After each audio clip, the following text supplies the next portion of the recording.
Well, in breaking news at this hour, just a day before her final few hours as public protector, Advocate Thuli Madonsela has been served by President Jacob Zuma with an urgent court interdict application over her draft report on the state capture investigation.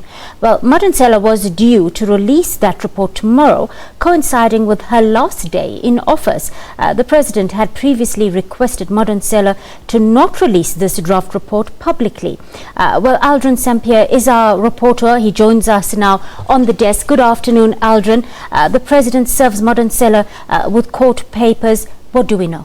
Yeah, I just want to quick clarity there. We know this is breaking news that has just come in. The interdict has not been served as yet, but the court papers have been served on the office of the public protector. So what happens is that what this then means is that Madonsela won't be able to release the much anticipated first phase of the state capture report. When I spoke to her on Friday, when we had a long interview, and she indicated that what the team has decided is that the state capture investigation will be broken down into two phases, and the Friday was the due date to release that state capture investigation or the report on state capture. Now we know that the president has served her with these court papers. We also got a confirmation from the presidency that these court papers have been served on Madonsela. So that case will only be heard on Tuesday. So what that means is that Madonsela won't be able to release the much anticipated state capture report on Friday. And where does this come from? We knew that this was actually going to happen, because if you look back at the statement that the presidency issued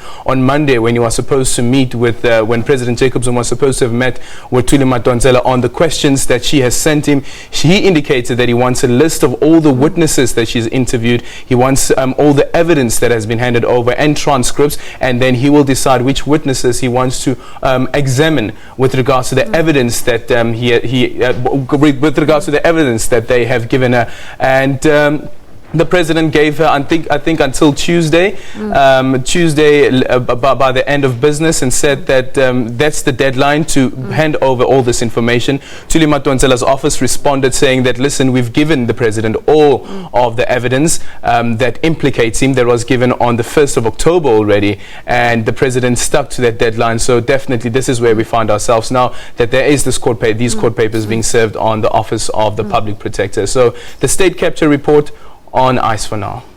All right, they've got about 3 or 4 days. How do you think the public protector's office is going to maneuver around this one, Aldrin?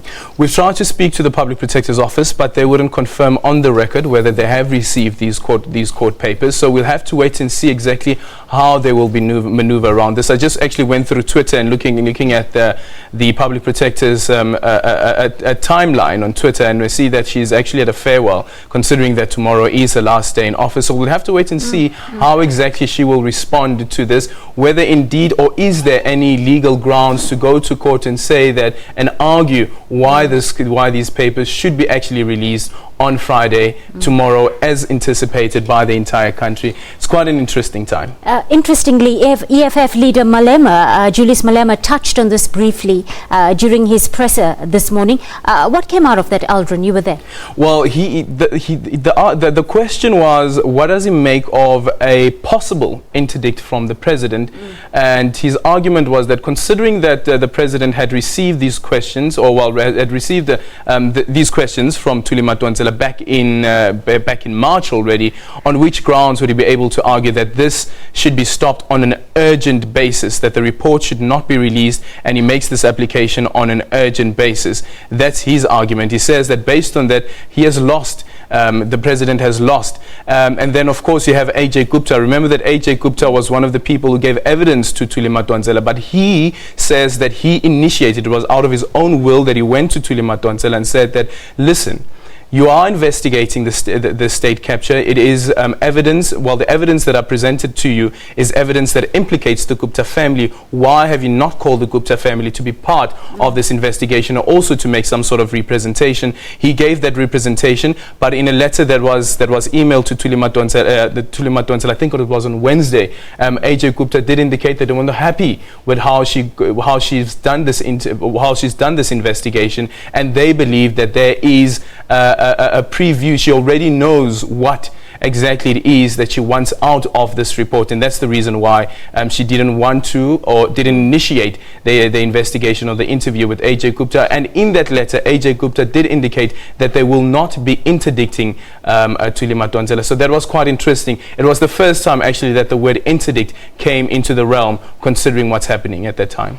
Aldrin Sampier joining us on the SABC News Desk. Thank you so much for sharing your insights with us. On that note, it's time to take a look at the weather, or rather weather details after this.